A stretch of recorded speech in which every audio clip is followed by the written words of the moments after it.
औज़ुबिल्लाहिमिनश्शैतानिर्रजीम बिस्मिल्लाहिर्रहमानिर्रहीम। अस्सलाम वालेकुम व्यूअर्स, उम्मीद करता हूँ आप सब खैरियत से होंगे। आज हम बनाने लगे हैं बीफ कौरमा। बिल्कुल देगी स्टाइल में मैं बनाऊंगी, बहुत आसान मसालों से इसको बनाना बताऊंगी आपको। तो रेसिपी आपने एंड तक देखनी है। ये रेसिपी आप अपने ईद वगैरह पे भी अपने मेहमानों को बना के दे सकते हैं। तो चलिए रेसिपी स्टार्ट करते हैं। जी, तो सबसे पहले आपने एक कढ़ाई ले लेनी है। कढ़ाई में आधा कप ऑयल डाल के मैंने 2 अदद प्याज दरमियानी साइज़ के डाल दिए थे। प्याज को अच्छी तरह से अब हम ब्राउन कर लेंगे, ठीक है। प्याज को आपने अच्छी तरह से ब्राउन करना है कि प्याज का जो कलर है वो चेंज हो जाए। जी, तो प्याज का कलर चेंज हो गया था। मैं बहुत ज़्यादा ब्राउन नहीं करा। अब इसमें मैं डाल दूँगी अदरक लहसुन का पेस्ट। 1 चम्मच अदरक लहसुन का पेस्ट डाला था मैंने, और 1 चम्मच जब मैं क्या नाम है अपने गोश्त बॉयल कर रही थी, तो कुछ जगह मैंने उस टाइम भी लहसुन के डाले थे, तो इसलिए मैंने इसमें थोड़ा-सा कम लहसुन डाला है। अच्छी तरह से इसको ब्राउन करूँगी कि इसकी खुशबू आ जाए, तो मैं इसमें गोश्त शामिल कर दूँगी। तकरीबन गोश्त मैंने आधा किलो लिया था और गोश्त को मैंने बॉयल कर दिया है। अगर आप चाहें तो ये इस तरह कच्चा भी डाल सकते हैं, लेकिन कुकर में भी आप ये बना सकते हैं, लेकिन इस तरह आप कढ़ाई में बॉयल करके बनाएँगे तो इसका एक अलग ही सा टेस्ट आएगा। अच्छी तरह से आपने इसको मिक्स करना है, ठीक है ना? थोड़ा-सा पानी शामिल करके अब बता देती हूँ कि मैं मसाले कौन से इस्तेमाल कर रहे हैं। मैंने पिसा हुआ धनिया लिया है, लाल मिर्च ली है, कौरमा मसाला लिया है, हल्दी लिया है और नमक लिया है, ठीक है? ये सारे मसाले आपने इसमें डाल देने हैं। डालने के बाद आपने अच्छी तरह से इसको मसाले की भुनाई करनी है। अभी गरम मसाला मैंने ऐड नहीं किया। गरम मसाला हम एंड में ऐड करेंगे, ठीक है? अच्छी तरह से आपने इसको मिक्स करना है कि ये ऑयल छोड़ दे और मसाले अच्छी तरह से सारे इसमें लग जाएँ।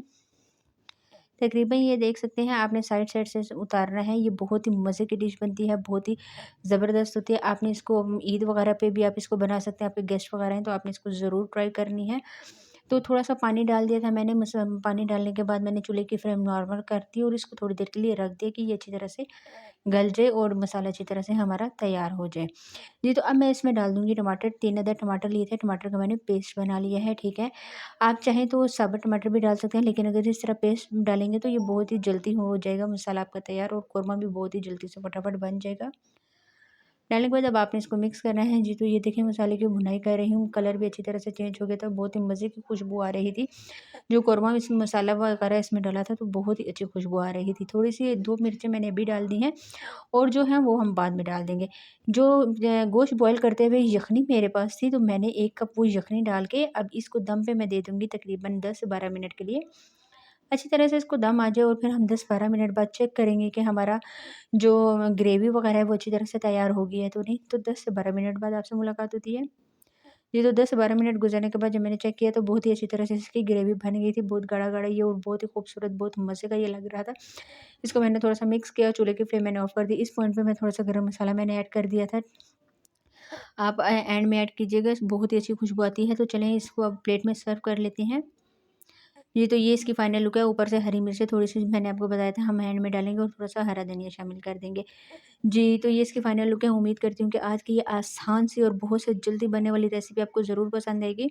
आपने ये रेसिपी ज़रूर ट्राई करनी है। ट्राई करके आपने मुझे कमेंट्स में बताना है कि आपको रेसिपी कैसी लगी।